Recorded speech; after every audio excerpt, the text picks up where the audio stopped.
今日作っていくお菓子はシュークリームです。シュークリームって簡単なんだなと思えること間違いなし。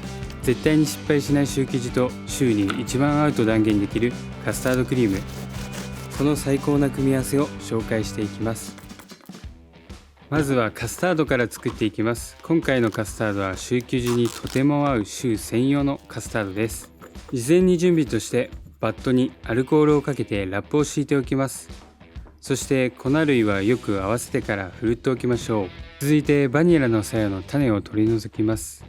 種の取り除き方は、使いたい分のバニラをカットしたらナイフで半分だけ切れ目を入れて、ナイフの背でバニラの種をこそぎます。そしたら牛乳の鍋に鞘ごと入れておきます。これでよりバニラの香りが抽出されます。卵黄にグラニュー糖を入れて白っぽくなるまで混ぜていきます。そこによく合わせてふるっておいた薄力粉とコーンスターチを入れて混ぜていきます。ここは粉気がなくなって混ざれば OK です。牛乳とバニラが入っている鍋を沸かして、先ほど合わせた卵黄のボウルに一気に入れていきます。すぐによく混ぜたら続いてこしていきます。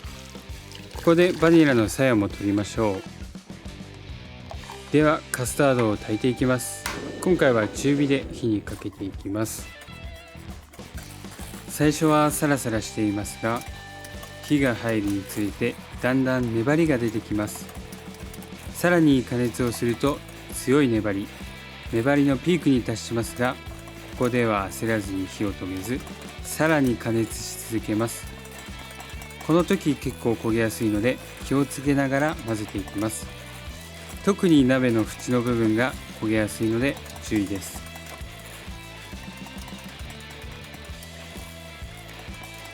ここで急に粘りが低下していきます。コシが切れてツヤがある状態まで加熱し続けます。このぐらいが目安になります。そしたらすぐにバットに流して密着ラップをして冷凍庫へ 2,30 分入れて冷やします。冷えたら冷蔵庫へ移してください。冷やしている間にシュー生地を作ります。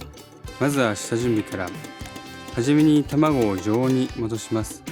卵の温度が低いとうまく生地となじまず、膨らみが悪くなります。そしてよく溶いておきます。粉も事前にふるっておくのですが、粉を入れやすいようにクッキングシートなどの上にふるっておくといいです。ではシュー生地を作っていきます。バター、牛乳、水、塩を鍋に入れて沸かしていきます。この時のポイントはバターが完全に溶けてから沸かしたいので、できるだけバターを細かくしておきましょう。そしたら鍋を火にかけていきます。鍋から吹き出るぐらいバシバシに沸かしていきます。そしたらすぐに粉を一気に入れていきます。火は止めて大丈夫です。ゴムベラで粉っ気がなくなるまでしっかり混ぜていきます。さあ炊いていきます。炊き終わりの見極めが難しいのですが、温度計がある方は簡単。シュー生地の中心温度が80度になるまで炊けば OK です。温度計がない方も安心してください。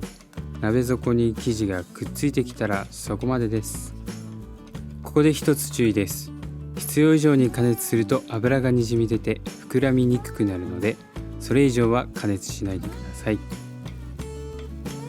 はい、だんだんと鍋底に薄い膜が出てきましたね。これぐらいが炊きの目安になります。そしたらすぐにある程度大きいボウルに生地を移していきます。そしてよく溶いた全卵を数回に分けて入れていきます。最初の卵は少し、徐々に卵の量を増やしていきます。ここはかなり重要になります。卵を入れてからはしっかり混ざるまでは次の卵を入れないことがポイントになります。目安はしっかり混ざったらボウルにくっついてくるので、そこまでしっかり混ぜていきましょう。今がボウルに滑っている状態になります。これをさらに混ぜ続けるとボウルの底に生地がくっついていきます。だんだんと生地にくっついてきましたね。これぐらいがしっかり混ざったポイントになります。そしたら次の卵を入れて大丈夫です。だいたい4回から5回に分けて入れるといいです。最後に卵を入れてしっかり最後は混ぜていきましょう。もう一度言いますよ。しっかり混ぜていきましょう。数回に分け徐々に混ぜていけば失敗はしないです。硬さは上からスッと落として逆三角形になれば大丈夫です。このくらいになります。そしたらオーブンを予熱しておきます。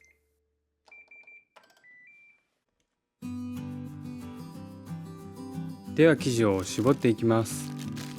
鉄板の上にクッキングシートを敷いて上に絞っていきます。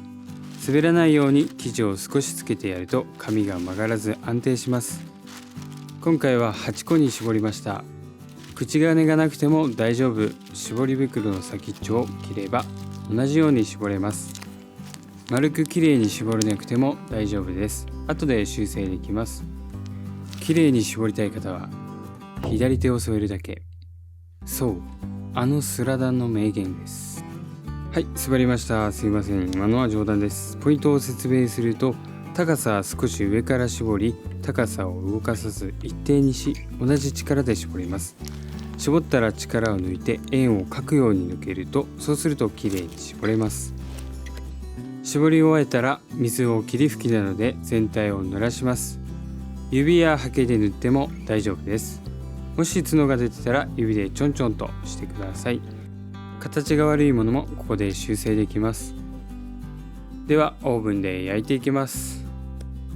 焼いている間にシューの中に絞るクリームを作っていきます。よく立てた生クリームとカスタードを合わせたクリームになります。まずは生クリームから立てていきます。ホイッパーでがっつり持ててパサパサするくらいまで立てていきます。そんな感じで生クリームを立てていたらシューの上に色がついてきたので設定温度を落としていきます。よく冷やしたカスタードをほぐしていきます。滑らかな状態まで持っていきます。そしたらよく立てた生クリームと合わせていきます。ゴムベラで合わせていきます。マーブル状で留めてもよし、混ぜ切ってもよし、ここはお好みになります。はい、そしたらシューが焼けました。いやー美味しそう。シューはフランス語でキャベツを意味していて、ふっくらしているキャベツのような見た目からそう命名されたみたいです。確かに焼き上がりそっくりです。粗熱が取れたらナイフまたは丸口の口金で穴を開けてカスタードを絞っていきます。今回の失敗しないシュークリームはシュークリームを初めて作る方にもとてもおすすめなレシピです。ふわふわサクサクの香ばしいシューに卵とバニラの香りが濃厚なカスタード、この最高な組み合わせをぜひ味わってみてください。最後まで見ていただき本当にありがとうございます。よろしければ応援のほどよろしくお願いします。ではまた。